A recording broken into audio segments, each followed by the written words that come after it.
Caros irmãos e irmãs, a Santa Mãe Igreja, neste dia, celebra a solenidade da Epifania do Senhor, da manifestação de Deus de uma maneira universal, representada também pelos 3 reis magos, que, sobre o direcionamento do rei Herodes, são enviados para saber em que lugar de fato, ou comprovar o lugar de fato, que fora dito também pelos sumos sacerdotes, mestres da lei, que deveria nascer o menino Deus.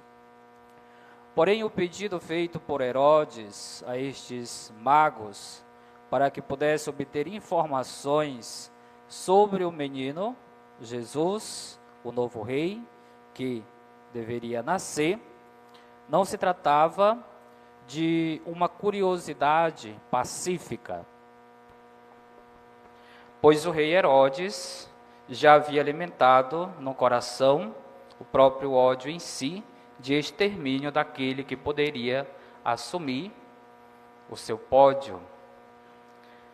E é muito interessante o que vai acontecer com esta visita dos reis magos, porque o encontro com o Salvador lhes vai mudar o direcionamento das suas próprias vidas.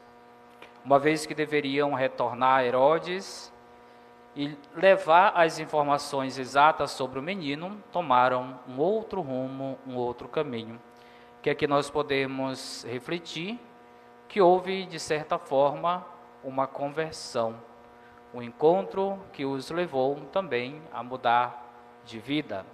E olha que eles eram pagãos, não professava da mesma fé.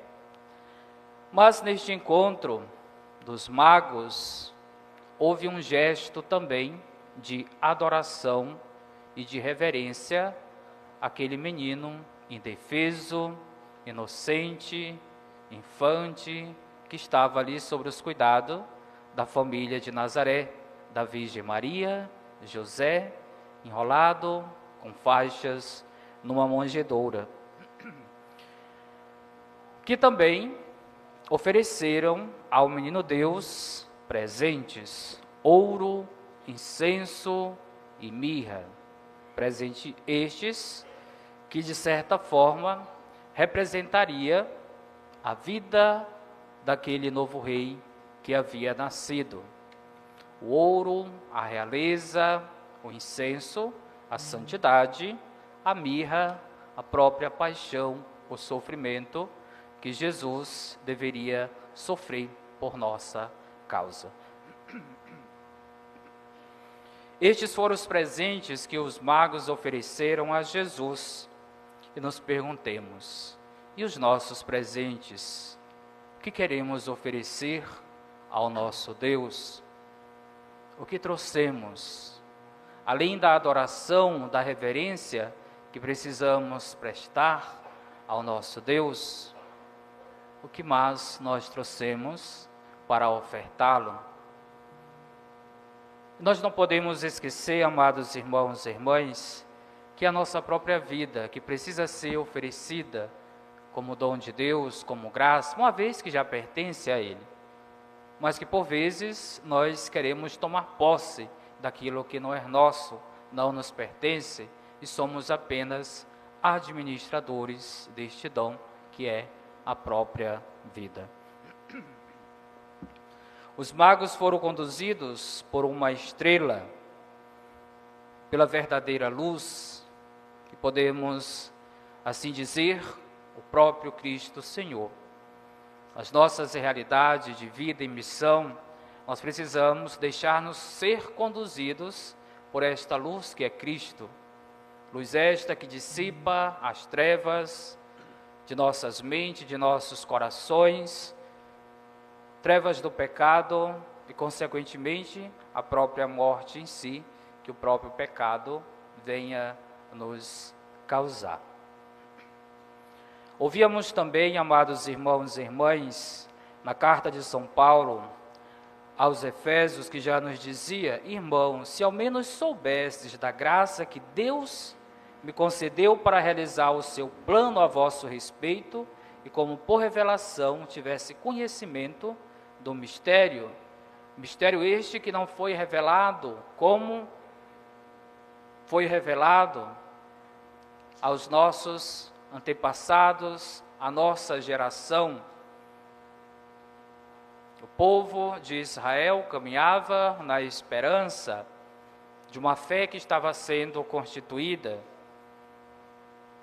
mas não é diferente na realidade que nós hoje também caminhamos nesta mesma fé, nesta mesma esperança. E nós temos este privilégio, amados irmãos e irmãs, de não somente celebrarmos este mistério da encarnação do Verbo de Deus, deste Deus que quis fazer morada no nosso meio, de um Deus que permanece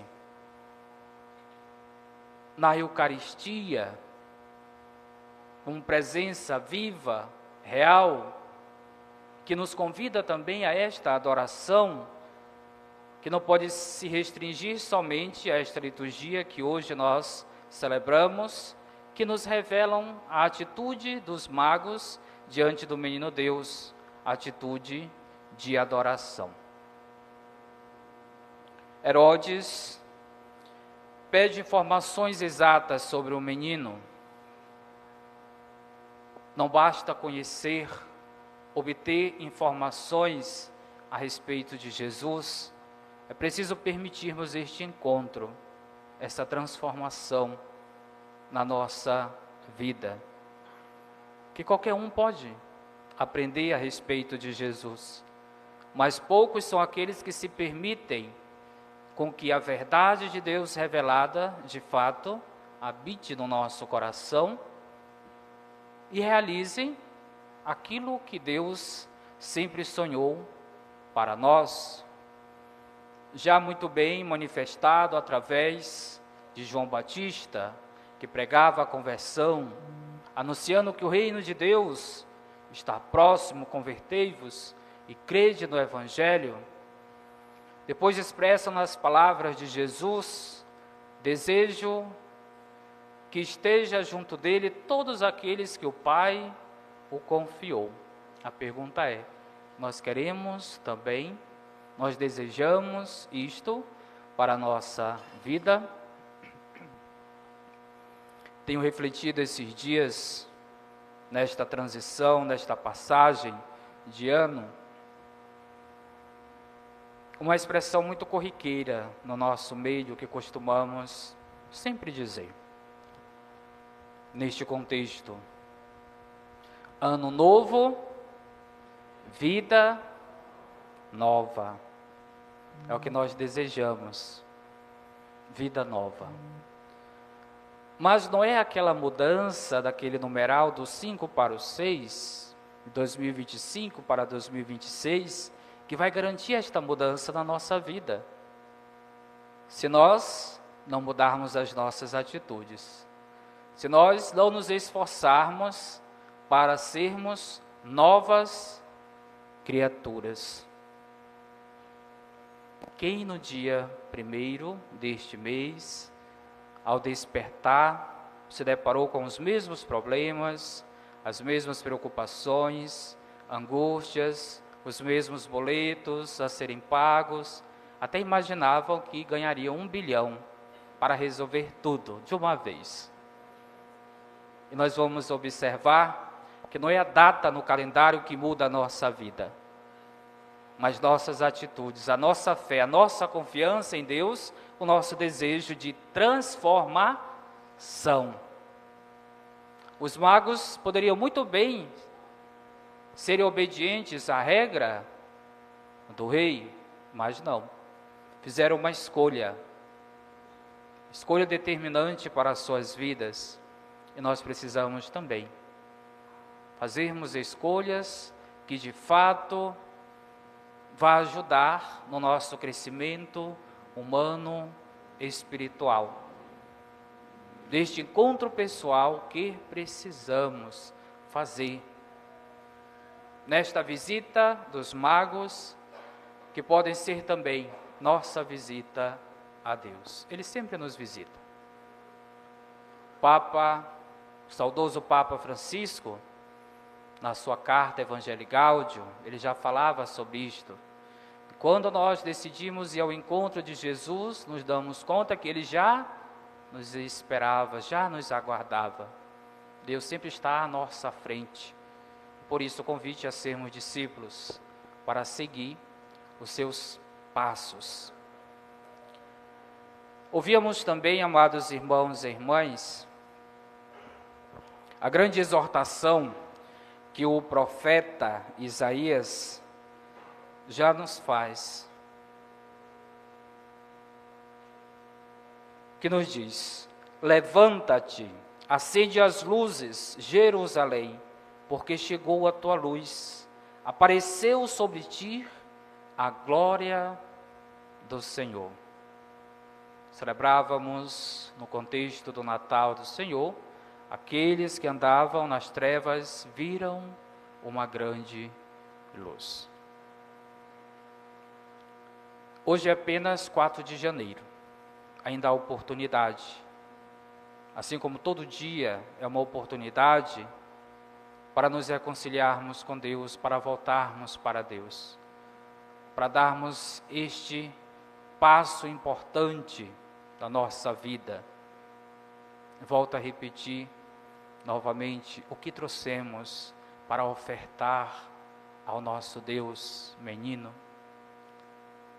O que queres ofertar? A tua vida, a tua família, a tua profissão, os teus problemas também, tuas dificuldades, mas que não podem também ser entregues assim. Toma conta, te vira. Não é desta maneira. Deus quer a nossa ajuda, a nossa contribuição humana também, porque Ele nos oferece a sua graça. E foi para a luz que Ele nos criou. Até porque Ele incentiva os discípulos a serem sal da terra e também luz para as nações, luz para o mundo.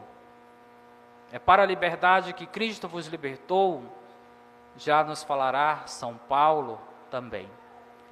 E por quermos insistirmos no pecado, nas trevas, na escuridão, no erro, nas nossas fantasias e até demagogias também. O Senhor nos convida a irmos ao seu encontro. O Senhor nos convida a constatar o amor de Deus para conosco. E não descartemos também que nas nossas vidas, cujos presentes oferecidos ao menino Deus, nós enquanto cristãos, somos participantes também, que o Senhor nos convida a sermos santos. O Senhor também nos convida a participarmos do seu mistério, da sua paixão e até mesmo da sua própria morte. O Senhor nos convida a participarmos da sua realeza, não do poder, da prepotência, mas do serviço, da entrega, do amor, da caridade. Que também nós, assim como os magos, possamos ir ao encontro do Senhor. E neste encontro, permitirmos que sejamos transformados, que tomemos novos rumos na nossa vida, tendo sempre como centralidade a pessoa de nosso Deus, Cristo Senhor, Verbo de Deus encarnado. Louvado seja nosso Senhor Jesus Cristo.